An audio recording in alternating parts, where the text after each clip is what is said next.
Well, happy Thursday morning to you, everyone, and welcome back to Morning Musings. I am Don Preston. I am the president of Preterist Research Institute. Let me say before I get into today's video how much I appreciate all of the private messages, the emails that I've received as appreciation for this series. I hope that it is helping you to understand a very important doctrine. Why is it important?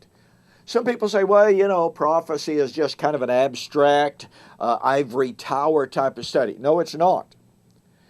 It has a direct impact on the way people look at the future and the way they live. I hear from people all of the time who tell me, I am scared to death of the future and the man of sin, the abomination of desolation, and the great tribulation. Well, as Paul said, let not your heart be troubled. Folks, look, the man of sin is dead. The abomination of desolation is past. The great tribulation has already happened. And we have such clear-cut, undeniable, emphatic evidence and testimony to that fact. Well, again, thank you so much for all of the private messages and the private emails expressing appreciation for this series. I do truly hope that it is a blessing to you in your life and can set you free from the fear that so many people experience. Well, we're looking at this man of sin, and Paul said something about him. He said he sets himself in the temple of God.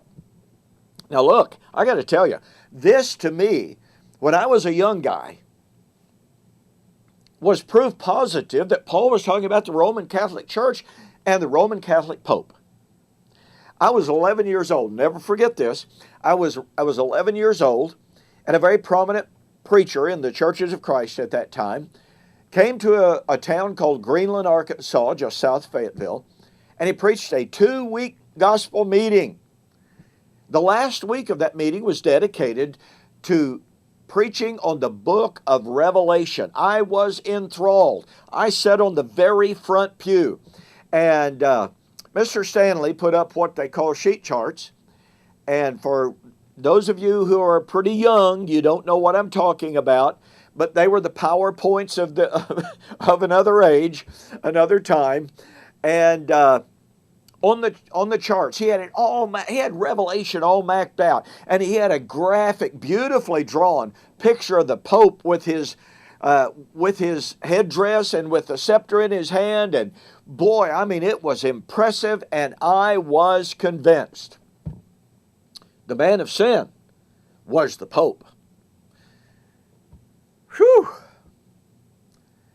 But in later years, in doing my own personal independent research, I came to the conclusion that that simply cannot be true. It is not biblical. Oh, and by the way, F.I. Stanley, in his later years before his death, F.I. Stanley became a full preterist, just like I did. He came to believe that his own preaching was wrong, and he had the courage to admit it and to change. Well, what did Paul mean when he said that this man of sin would sit in the temple of God? Well, we only have two choices.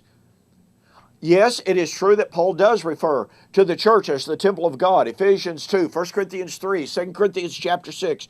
No question about that. However, that overlooks the fact that the man of sin would be responsible for the abomination of desolation. Jesus said, in speaking about the false Christ, the false messiahs that would come, and in Matthew chapter 24, Jesus said, when you, and that he was speaking to living, breathing human beings, when you see the abomination of desolation spoken of by Daniel the prophet, then let those who are in Judea flee.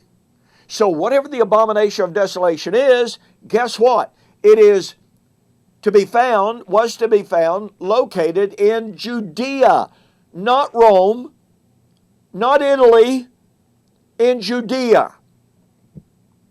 That was its location. So here's the man of sin who would be responsible for the abomination of desolation. Now watch this. Daniel chapter 9, 27 posits the abomination of desolation in the Jerusalem temple.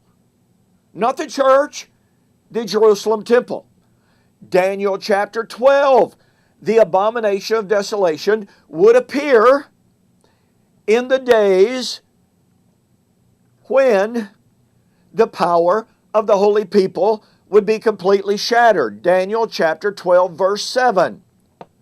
So, whatever the abomination of desolation is, it would come from the man of sin, but the abomination of desolation would be in the temple at Jerusalem. It would be located in Judea, and it would be in the days when the power of the holy people would be completely shattered. Folks, that completely eliminates the man of sin from being the Roman Catholic priest or pope. Because if you admit, if you agree that the abomination of desolation is directly linked to the man of sin, then the abomination of desolation belongs to the Jerusalem temple, Judea, and the days delimited by the power of the holy people shall be completely shattered. You see what I mean when I say you cannot take 2 Thessalonians chapter 2 out of its temporal context? You cannot take it out of its geographical context? The man of sin, as Paul said, was already alive 2,000 years ago. He's not alive today. Look, if you want a development of this, get a copy of my book, We Shall Meet Him in the Air, the Wedding of the King of Kings. Go to my website, eschatology.org or bibleprophecy.com, and order this book. Make a note that you saw the offer on YouTube or Facebook, and I'll refund your shipping, which will save you $5. Well, thank you so very much for being with me for this morning's Morning Musings. Don't forget, Predators Pilgrim Weekend, July 14th through the 16th. We have some great speakers lined up. We have a 2-day formal debate between myself and Dr. David Hester of Faulkner University in Montgomery, Alabama.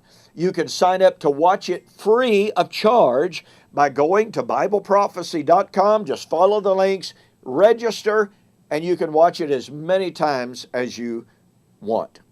Thanks again for joining me for this morning's Morning Musings. You have a fantastic weekend.